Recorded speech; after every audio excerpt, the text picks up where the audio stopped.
ننتقل إلى آخر مباراة النهاردة وأغرب مباراة ما بين أسبانيا اللي كانت بتحتل قمة المجموعة الثانية ونيوزيلندا اللي بتودع هذه البطولة، ومباراة للوداع بالنسبة لها، فكانت تريد أنها تعمل فيها حاجة. لكن أقدر أقول أن هذه المباراة جاءت أشبه بمباريات الرجبي أو البيسبول، يودع فيها الفريق النيوزيلندي اللي بيشارك في البطولة لأول مرة في تاريخه، بيودع هذه البطولة بفضيحة كروية قلما أن تتكرر في مباريات كأس العالم على أي مستوى وبين أي فريق، حيث احتضنت شباكهم 13 هدف في مهرجان أهداف شهده استاد مدينة الإسماعيلية.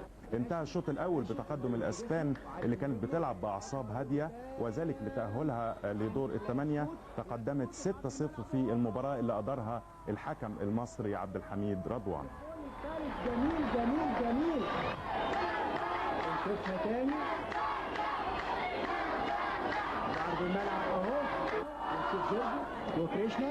سيرجيو وبينالتي. عبد الحميد رضوان بيحسب بينالتي لسيرجيو. وهوبا وجوه الجول. سنتراس اللي بيلعبها لقدام وهيعمل ايه؟ ده خرج من جوله، مش ممكن. يا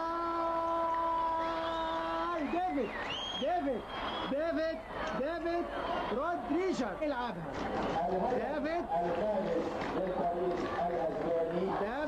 انه لعيب كوره، وهقول لحضراتكم تاريخه، وطويله لقدام، ولسه الهجمه لديفيد، ورقص وعدى ويلعبها ازاي؟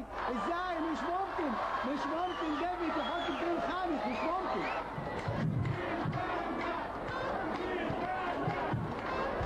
صفر حكمنا الدولي المصري عبد الحميد رضوان بانتهاء الشوط الاول بتقدم اسبانيا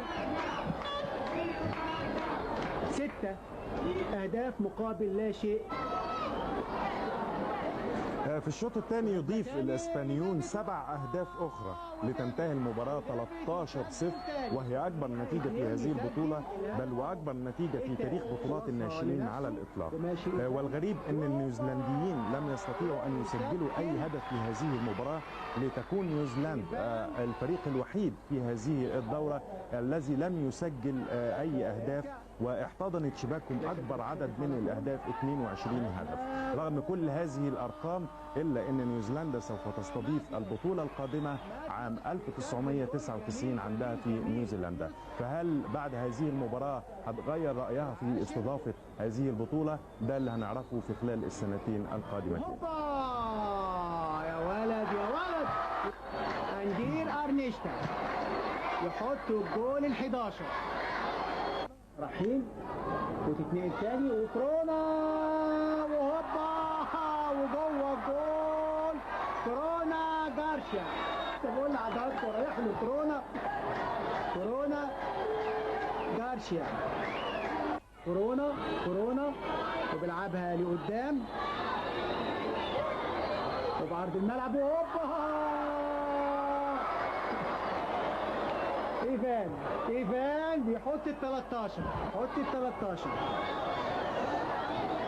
صفر اللي يعلن فوز بنيا 13 مقابل